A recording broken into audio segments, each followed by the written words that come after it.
Hello, friends, and welcome to the Little Woman podcast. There was some discussion in Little Woman group on Tumblr about the nice moments between Meg and Amy, so I thought I would share my thoughts on that.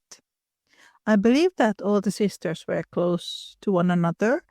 The book mentions that Jo was closest to Beth and that Amy was closest to Meg.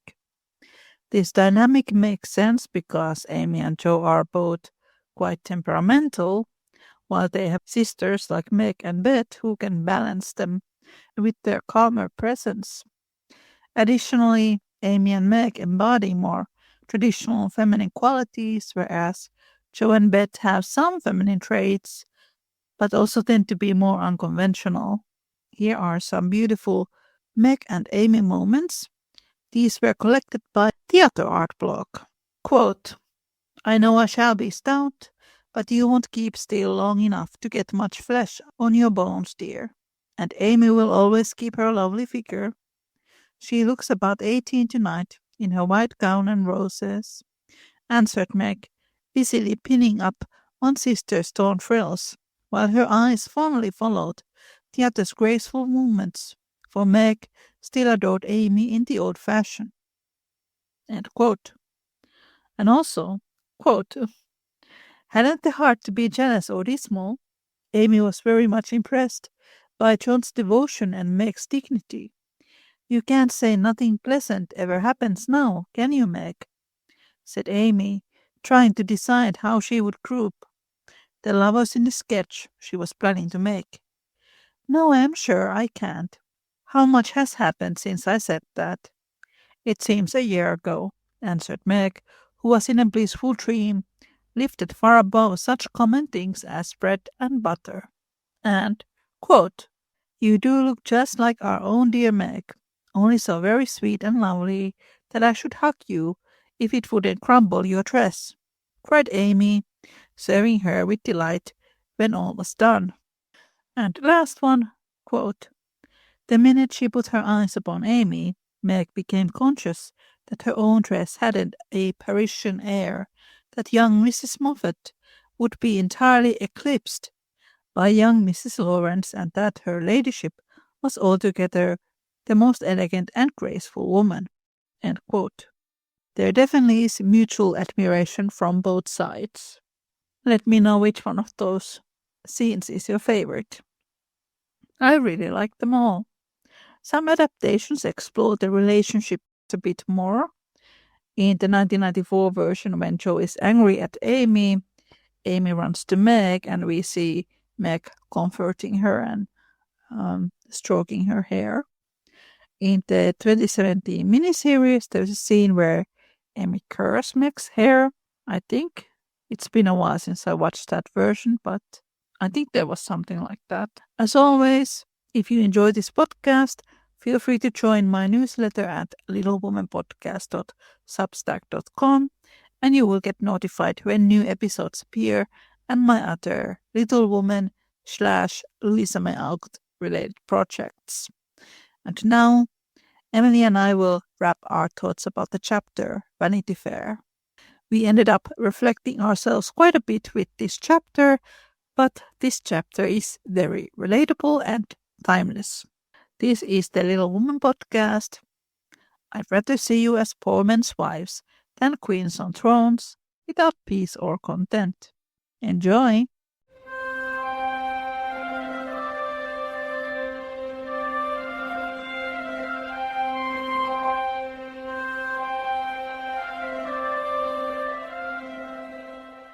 I think so because I think she even says later on, like, if we were like, oh, why did you say anything? And she's like, oh, I couldn't really say anything. It was so awkward. I was so embarrassed. I couldn't, couldn't just even just like put my foot down. I just couldn't. I was embarrassed. I totally understand that. And it will also kind of like, I can relate to it as well because I've also been a people pleaser for a lot of my life. And I think it comes in phases as well. Yeah, she's just like, oh, like I'll just pretend I didn't hear that remark. I'll just act really like I'm having a great time. I'm gonna hide that I feel actually really bad about this, and so I see that.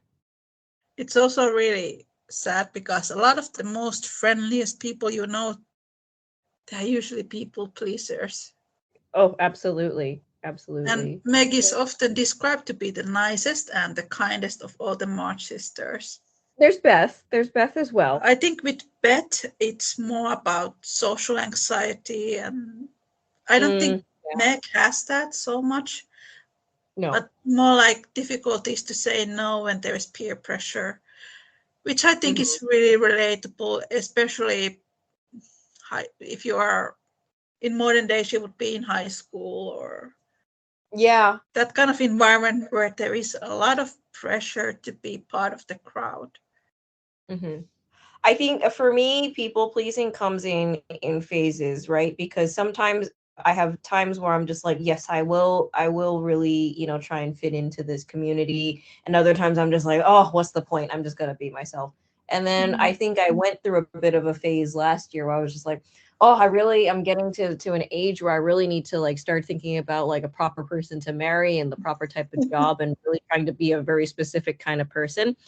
and and of course then I went through like where like basically my dream, what I thought was going to be my dream relationship, it fell apart very suddenly. And then I other things kind of went a bit wrong, and so I was just like, why am I doing this? Why, like, I really should have just been myself this whole time, being in a kind of from a very socially a slightly more socially conservative community, like sort of Hong Kong immigrants and the Hong Kong student community. It's just not that easy to really just be like, hey, I'm just going to be myself. And I mean, Asian societies are much less forgiving of that sort of thing, so I can understand the pressure.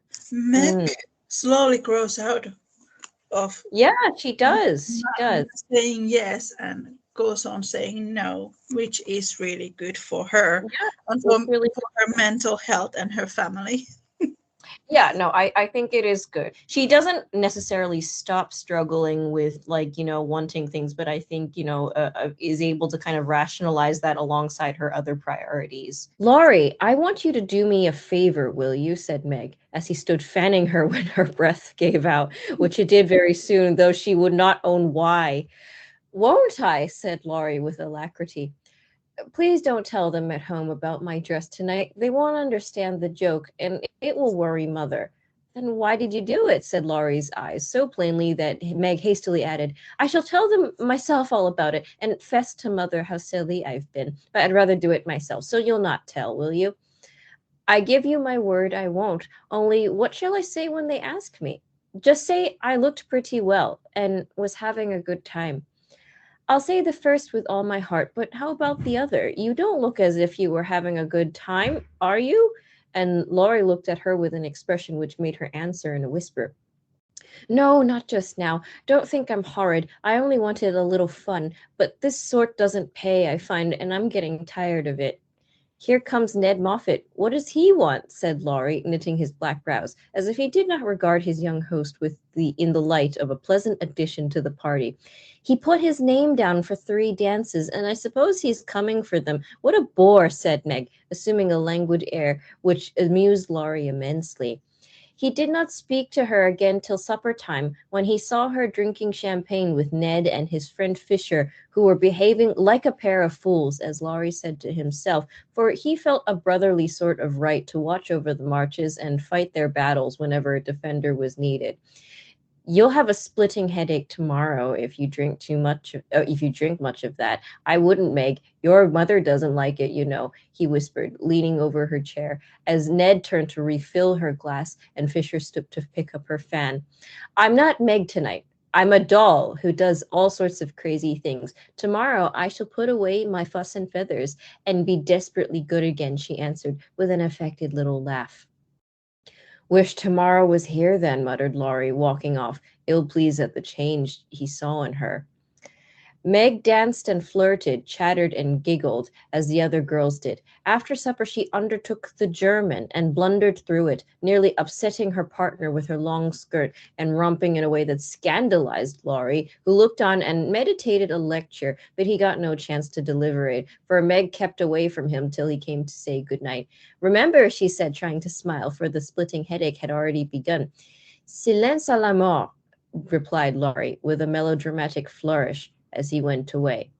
This little bit of byplay excited Annie's curiosity, but Meg was too tired for gossip and went to bed, feeling as if she had been to a masquerade and hadn't enjoyed herself as much as she expected. She was sick all the next day and on Saturday went home quite used up with her fortnight's fun and feeling that she had sat in the lap of luxury long enough. Okay. There is a thing with Ned Moffat in here. I just Mm. never remember him when he appears. But she says he's a bore, but then she hangs out with him for a while, it seems like. Oh, Meg. Yeah, no, I mean, I love that Laurie is just like, you don't look, is fanning her. He has to fan her because she's just kind of out of breath because the dress is so awfully tight. And he's just like, you don't seem like you're having a good time, are you? It's like when you want to be like, yeah, I'm having so much fun at this event. And people are like, I don't think you are. We've been to that kind of party. And she's hungover. She's given herself a hangover. Oh. Oh, the part that I always forget is that even after Laurie tells her she's being silly and she acknowledges it, like pretty, Mm. very, very wholeheartedly, like does accept that, she just continues to then play the part that I think everyone expects her to play, and she wants to experiment with, but maybe isn't completely comfortable with. Yeah, she gets very drunk. She tries to flirt with guys, and she dances a ton and continues to be uncomfortable in her dress. Yeah, and then she just continues to drink. And so it's a little detail because I don't know if it's that the family doesn't like alcohol in general or doesn't like an excess of alcohol. And but then we see this detail that Ned is refilling her glass again, and she's having just, I guess, a ton of alcohol. Yeah, the drinking prop makes it easier for her to play this part. Yeah, I mean, she needs to be drunk in order to even do it. The champagne goes to her head. I think because the father was a priest, Yeah. teacher of morals, they probably did not like alcohol. When Laurie smokes cigars, Joe does not like that. I remember it.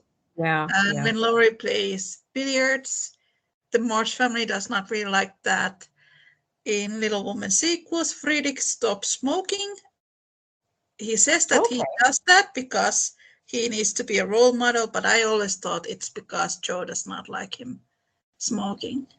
Okay. Yeah, Yeah. yeah. I get this because I think in the 94 adaptation, Laurie's like, I thought your family were temperance people. So Yeah. and with temperance, then you probably wouldn't drink very much, if at all. For this girl who probably hasn't had much alcohol before, and then now she's just having a ton of champagne. So of course, yeah, she's hungover. She doesn't understand the Mm. rules about hydration. She's probably not hydrated very much tonight. Yeah, and if the dress is very tight, Yeah, it's yeah. going to be hard to concentrate on anything. I've been to parties with long dresses, with long skirts, and yes, it's an absolute pain to move around in, and even if you feel fabulous. But I think if it's very tight, then it just adds to the discomfort. Because I mean, I've worn these like long Chinese costumes, right, to university balls and things. You feel very good, but standing around. But like, I think actually walking around is a bit of it's a pain. And I like that Laurie just kind of is trying to think of of a lecture to say to her, but then like Meg is deliberately avoiding him so that she doesn't have a chance to say anything to her. She wants to kind of play at having the kind of fun that these people play with, but it's not enjoyable. It's a masquerade, because Mm. I like this choice of the word masquerade because she's actually cosplaying as another person, but it's no fun. It's not as much fun as she thought. It does seem pleasant to be quiet and not have company manners on all the time. Home is a nice place, though it isn't splendid, said Meg, looking about her with a restful expression as she sat with her mother and Joe on the Sunday evening. I'm glad to hear you say so, dear, for I was afraid home would seem dull and poor to you after your fine quarters, replied her mother, who had given her many anxious looks that day, for motherly eyes are quick to see any change in children's faces. Meg had told her adventures gaily and said over and over what a charming time she had. But something still seemed to wait upon her spirits, and when younger girls were gone to bed, she sat thoughtfully staring at the fire, saying little and looking worried.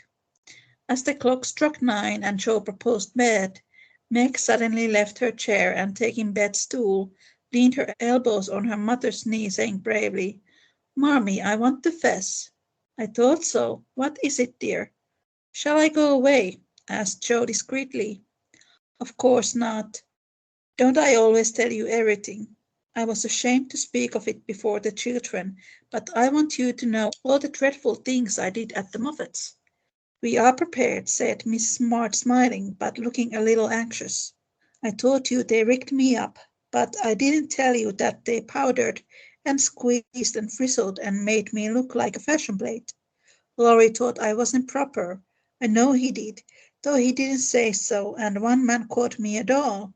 I knew it was silly, but they flattered me and said I was a beauty and quantities of nonsense, so I let them to make a fool of me."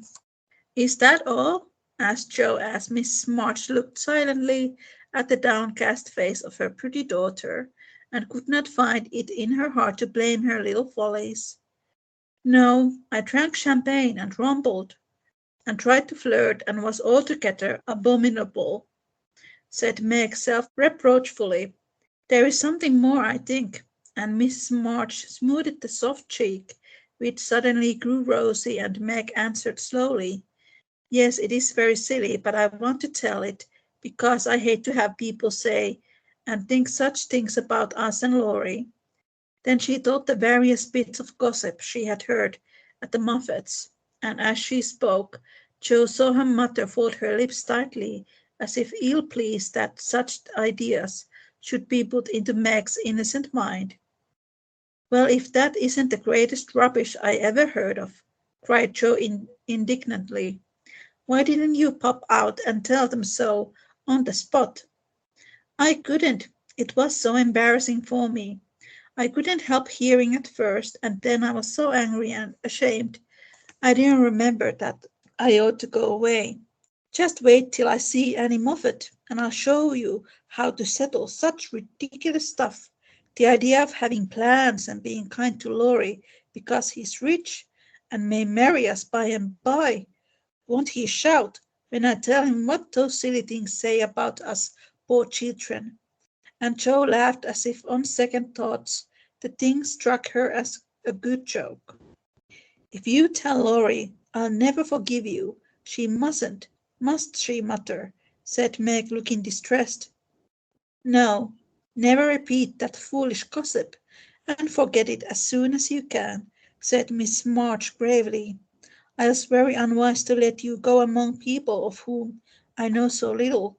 Kind, I dare say, but worldly, ill-bred, and full of these vulgar ideas about young people.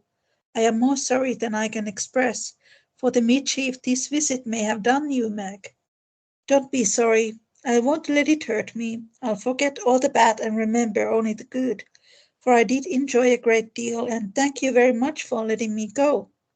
I'll not be sentimental or dissatisfied, Mother. I know I am a silly little girl, and I'll stay with you till I'm fit to take care of myself, but it is nice to be praised and admired, and I can't help saying I like it," said Meg, looking half ashamed of the confession. I find it noteworthy that Marmee, I think, while she is very happy to let people let her kids kind of learn their own lessons, I think she still has a bit of anxiety about how they're going to process that. And I think, I mean, obviously, it's very human. It's understandable, but I think, but she's also very, very perceptive. So she kind of knows when Meg wants to talk about something because she knows it's not going to be that simple. Yeah, I thought that was a nice touch. Yeah, and we kind of see a bit more of that sort of people pleasing stuff, right? Because I think Joe is just like, well, why didn't you just like tell them right away about like that it was all wrong? And like I think Meg in the beginning, she's kind of like, oh, I should have just like said what was on my mind. I should have just told them right away that it was wrong. And she's like, well, I couldn't. It was embarrassing, and she was just kind of like, oh, I just had to go away, and I couldn't help just listening in, and Joe's just like, oh, like I'd do something about it. I'd have a thing or two to say about it, and she deal with that situation very differently. The only way to deal with that gossip is to just not talk about it anymore, because we're not going to repeat things that are not true. They're above the gossip. I was thinking about that part in New York when Joe is in the symposium with Frederick. She goes there very excited to meet all these poets and writers and famous actors and people who she has admired for a long time. When she talks to them, she realizes that they are like everybody else and they are actually not that great or interesting. Yeah.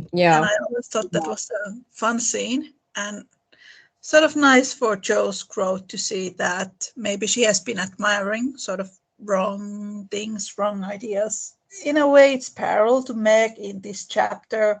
It's very nice when she realizes that maybe the Moffats are not really the sort of people that she should actually hang out with. Even though they are rich, they are not really that interesting or that cultivated as her family circles. I think the father seems the most genuine. All the other Mhm. are not that nice. No offense, anyone. But like Yeah. transcendentalism was this idea of authenticity and character. In a way, with this chapter, Meg starts to understand herself better, but also what is the characteristics of the people that she admires. It's what Hmm. we can see in hers and John's relationship. Yeah, we kind of see this in this thing she says about the Moffats. I was very advised to let you go among people of whom I know so little. Kind, I dare say. I think that's a bit charitable, but I dare say, but worldly, ill-bred, full of these vulgar ideas about young people. Now, I thought this use of the word worldly was interesting, because typically when I see a word like this, it's just like, oh, well, you're very experienced in the world and sophisticated. And I actually looked up the alternate meaning, which is that you're more concerned with material values and Ah, ordinary life, rather than a spiritual existence, rather than cultivation of the self. So it means you're more materialistic, rather than concerned about let's say, for transcendentalists, the development of your character. And so I was like, okay, yeah, no, I mean, I guess because Mrs. March, it wants her kids to develop a sense of self and their own value system, and rather than really seeking out material goods. So that does make sense for her. But I thought that it was an interesting nuance. I think it's also interesting that Meg says, "Oh, I know I'm silly. I'll stay and until I'm like okay, till I like it." But then, but I think not many teenagers would admit that, I feel like, or would make that kind of concession to be like, oh, I'm not ready to take care of myself. I'm so stupid. I need to be at home until I'm ready to, go out. I think it really depends relationship you have with your family because the March sisters they bicker sometimes, but like 90% of the time they do seem to get along pretty well. They have a Hmm. very good relationship with their mother. Father is in the frontier, but like they seem to have good relationship with their father as well. If there would be more trauma in the house, they probably would want to move away from home faster. Yeah.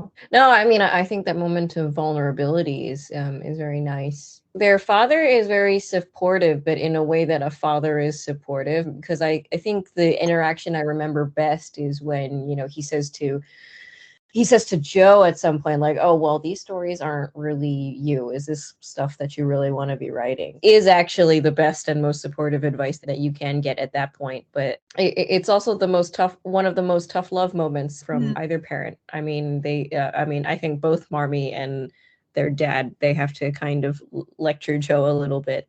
They generally have a very good relationship, in the family. I think it's an interesting moment one of those moments of vulnerability from their mother to be anxious but like just want to be there for the kids, and you can kind of see that Meg is still quite young because she's putting Mm. her elbows on her mother's knee and like she's just like, I need to talk about this thing. It's a nice exchange. That is perfectly natural and quite harmless if the liking does not become a passion and lead one to do foolish or unmaidenly things. Learn to know and value the praise which is worth having, and to excite the admiration of excellent people by being as modest as well as pretty, Meg. Margaret sat thinking a moment while Jo stood with her hands behind her, looking both interested and a little perplexed, for it was a new thing to see Meg blushing and talking about admiration lovers and things of that sort. And Jo felt as if during that fortnight her sister had grown up amazingly and was drifting away from her into a world where she could not follow. Mother, do you have plans, as Mrs. Moffat said? Asked Meg bashfully. Yes, my dear, I have a great many. All mothers do. But mine differ somewhat from Mrs. Moffat's, I suspect. I will tell you some of them, for the time has come when a word may set this romantic little head and heart of yours right on a very serious subject.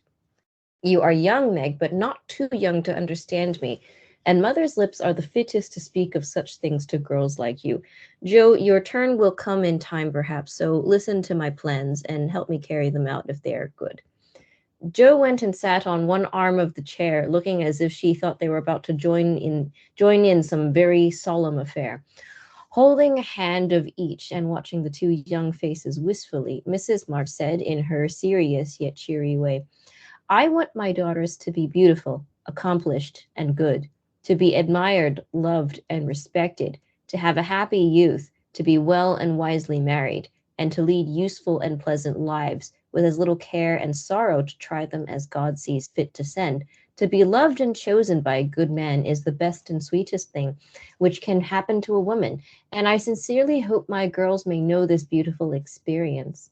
It is natural to think of it, Meg, right to hope and wait for it, and wise to prepare for it, so that when the happy time comes, you may feel ready for the duties and worthy of the joy. My dear girls, I am ambitious for you, but not to have you make a dash in the world, marry rich men merely because they are rich, or have splendid houses, which are not homes because love is wanting. Money is a needful and precious thing, and when well used, a noble thing. But I never want you to think it is the first or only prize to strive for. I'd rather see you poor men's wives, if you were happy, beloved, contented, than queens on thrones, without self-respect and peace. Poor girls don't stand any chance, Belle says, unless they put themselves forward, sighed Meg. Then we'll be old maids, said Jo stoutly. Right, Jo. Better be happy old maids than unhappy wives or unmaidenly girls running about to find husbands, said Mrs. Marsh decidedly. Don't be troubled, Meg. Poverty seldom daunts a sincere lover. Some of the best and most honored women I know were poor girls, but so love-worthy that they were not allowed to be old maids. Leave these things to time. Make this home happy so that you may be fit for homes of your own if they are offered to you, and contented here if they are not. One thing remember, my girls, mother is always ready to be your confidant, father to be your friend, and both of us hope and trust that our daughters, whether married or single, will be the pride and comfort of our lives. We will, Marmee, we will, cried both with all their hearts as she bade them good night. I think that's pretty much Marmee's thesis statement on marriage. Now, I have always liked that speech that she keeps in the end. I remember reading some of those Louisa May Alcott diaries, and it's actually really sad sometimes because when she was younger, there was this sort of worry, would she get married because she's so poor? And then when she was older and she became a millionaire, and it was like, nobody wants me anymore because I make my own money. People find me too independent. So, Yeah, I can relate to that quite a bit. I think for me personally, I was just like, oh, I need to like kind of improve myself and become like a more a person, so a more educated person and more accomplished, so I can attract better kinds of people and live better for myself. Of course, I wanted to be independent, but also I found that actually the more cultivated you are and self-sustaining you are, actually it narrows a lot of your choices of romantic partner. Yeah, I can relate to that quite a bit. I should go back to my study on the original Alcott sisters, but I do remember like Anna Alcott. She was about my age when she married. She was in her early 30s, your age Yeah. probably as well. Yeah, my age as well. Yeah. She was like, "This is my last moment. I cannot literally wait any longer. I must get married now. Otherwise, Mm, I can never get married. I'm too old after that." yeah. And I remember reading that. I was like, wow. Mm, The real life Beth March, when she died, Lizzie Alcott, when she died, Anna was about 30 years old. And she married John Pratt very soon after that. And the family was quite shocked because she got married so fast. But I think actually part of that was Lizzie dying because Anna probably thought that, well, it's time to actually do something about my life. And mhm, yeah. usually when you lose someone, you go through some kind of personal change. If you lose a family member, then I remember reading like May Alcott's diaries. She was much older when she married, but she also struggled with that, finding a partner, because I think she wrote that there's a limited number of suitors because I am an independent woman. I have a career. And it's really, really sad to read those journals. I love it when mommy says, a man who loves you, even if you are poor, then you have find the right person. Yeah. I don't think people really speak about those things when they speak about feminism and Little Woman. Yeah. How difficult it was for women to marry for love during that time because the society is pressuring you to marry for money and you're Yeah. not encouraged to have your own career. I mean, I'm seeing how Marmee is just very unusual in this way to just be Yeah. like, no, you really should just focus on love. The Mrs. Bennets of the world just really would not agree. She's even really cool if they stay single as well. Yeah. I hope that you can all experience the joys of a good marriage. But I mean, but it's also cool if you don't get married too. But yeah, I think people do forget though that she says, well, I think having a really being loved by a good person, like a genuinely good person for you, I think is one of the best experiences that you can have. I think she's really validating of both paths. And Marmee was always against Joe marrying Laurie. Yes. She saw that they had two similar tempers, but Mm-hmm. also I think she saw that they would be very unhappy if they would marry because Joe would essentially marry him only for money and Laurie would marry her so Joe could be his nanny or his mother Yeah. Yeah. Or his sister. or his sister. Marmee has prophetic powers. Yeah, yes, she does. Yeah. I think she continues to be a very perceptive person in this entire book. And this is why I get so frustrated with the 2019 because Marmee is the moral center of the entire family and of the story in general. And I think any adaptation that doesn't demonstrate her personal strength and also her very very deep rooted authority in her kids' lives, I think has failed. She comes across so feeble in the 2019, and you never get the sense that like without her this family would fall apart, would absolutely fail, because it's true. The fact that she's just like, I am here for you, your parents are here for you, and we accept you entirely whether married or single. You would be lucky if any Asian parent would say this to you. That's Vanity Fair.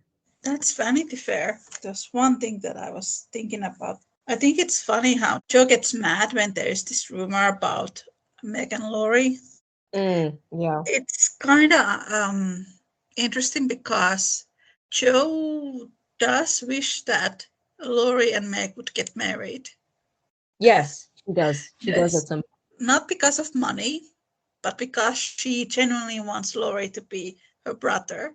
There was this really funny thing going on in Tumblr Little Woman community one of the people who I followed make this, long meme of all these different memes of Joe wanting Laurie to be her brother. And she was like, she saw 5 different adaptations and she could not understand what was going on between Joe and Laurie. Then she read the book and she was like, oh, first she wanted Meg to marry Laurie. Then she wanted Beth to marry Laurie. And even Yeah. when Amy and Laurie were in Europe, Joe wanted them to get together.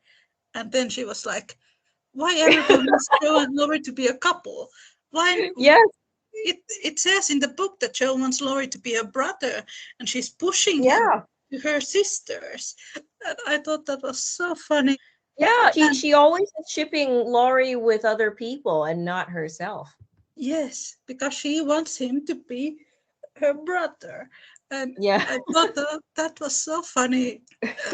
My friend and I, when we did the ranking of the different adaptations, we talked about 8 different adaptations. And then, of course, we have the opera, the musical, and whatnots.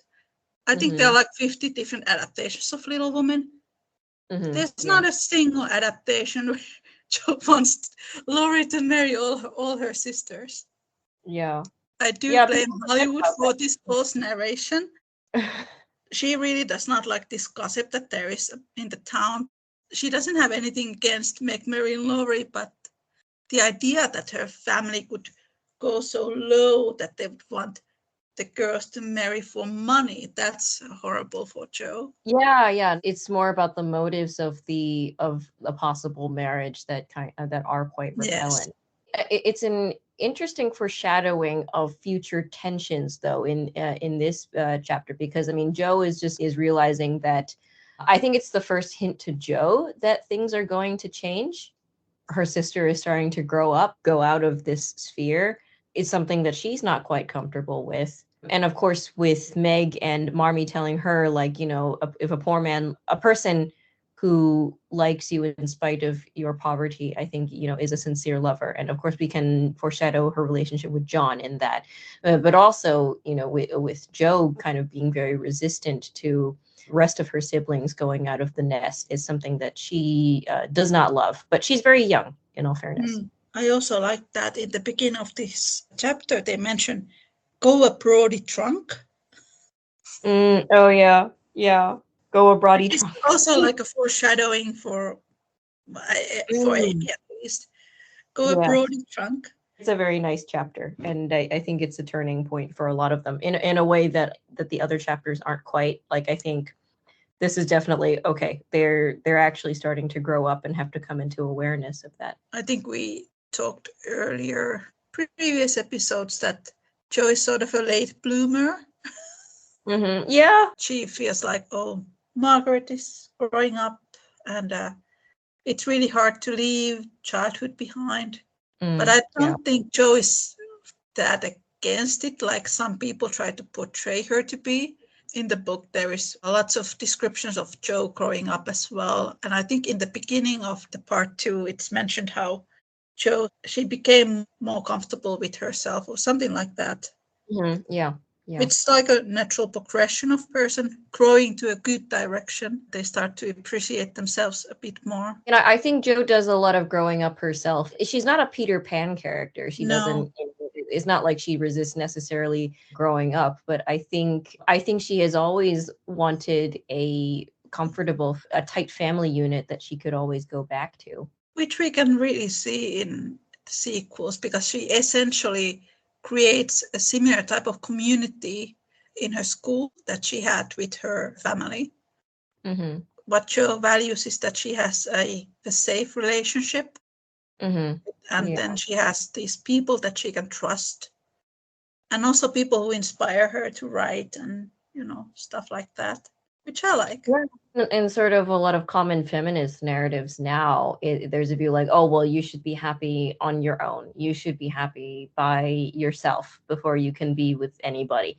And I think we kind of need to let go of this idea that everyone needs to be just happy, on their own. I think everyone should be assured in themselves, but just because you're assured in yourself does not mean you can't crave having people around you and having a family around you. I mean, I think that's a very valid desire.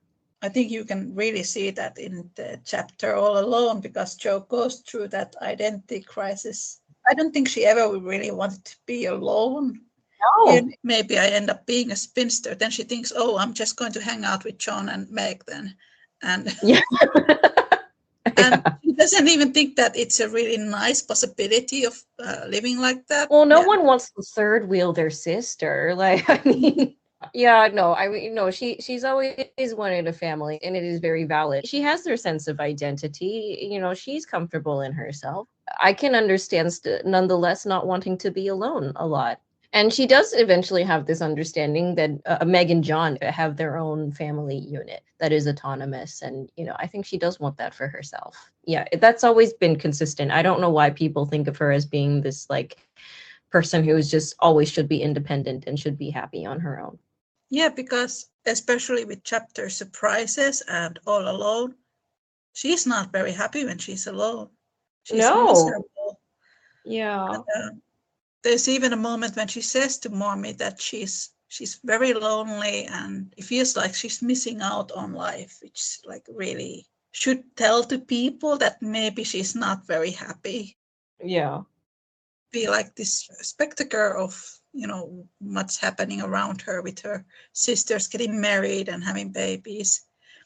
It really reminds me of that moment that I read from Louisa May Alcott journal where she envied her sisters' marriages. It's Mhm. really sad, really sad. Yeah.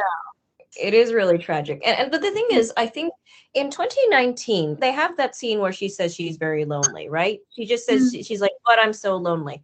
But they never even pay off the completion of that, right? They just have No, her write the book and have her stay alone, basically, right? And I'm just like, well, then what are you saying about her loneliness then? Are you saying she never has the satisfaction of curing her loneliness with other people, or that being with other people, having a family is just an illusion? I'm like, why even include that if you're not even going to pay it off and complete that arc? it's Yeah. because Greta Gerwig doesn't know how to write relationships.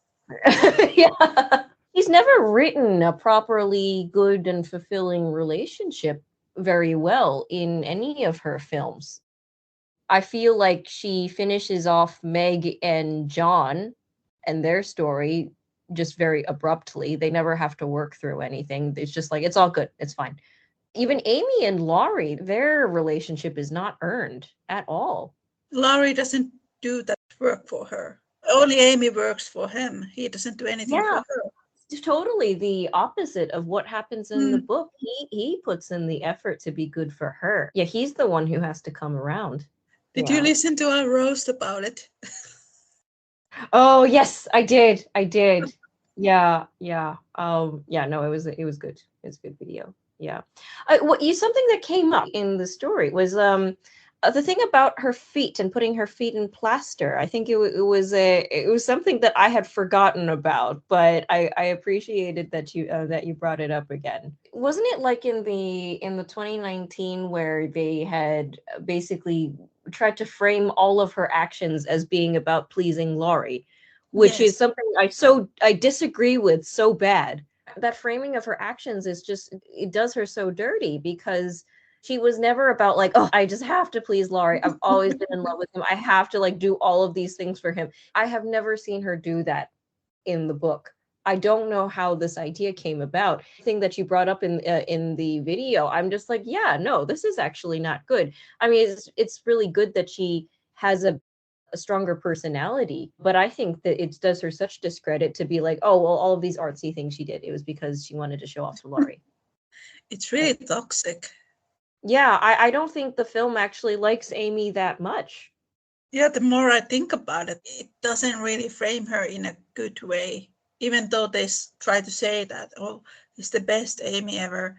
No, I Yeah. don't think so. It is the script, really, which is the problem. And I think it's the worst Jo ever, because we know Hmm. that Jo wanted Fredrik's feedback in the book. He helps her to become a writer. Then she behaves like a 3-year old.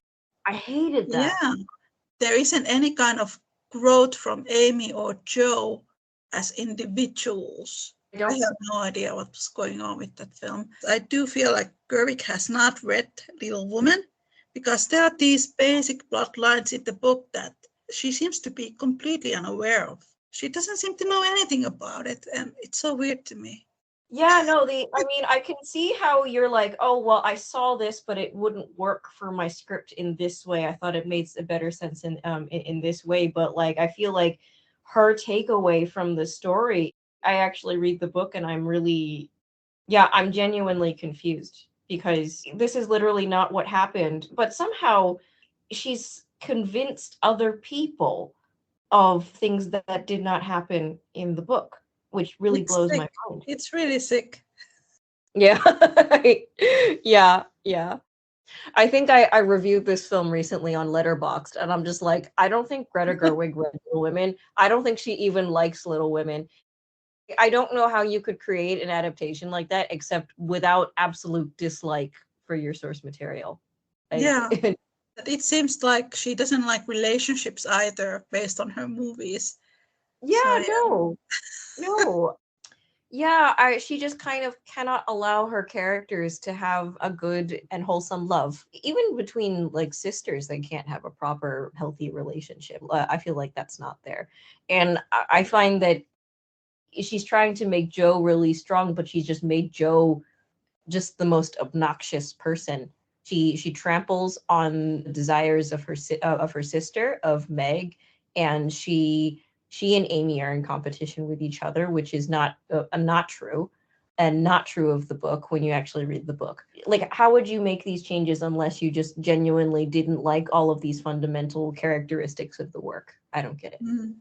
Yeah, I don't think she has read the book. Yeah, It's really weird. I think it's odd, but as always, really excellent discussion.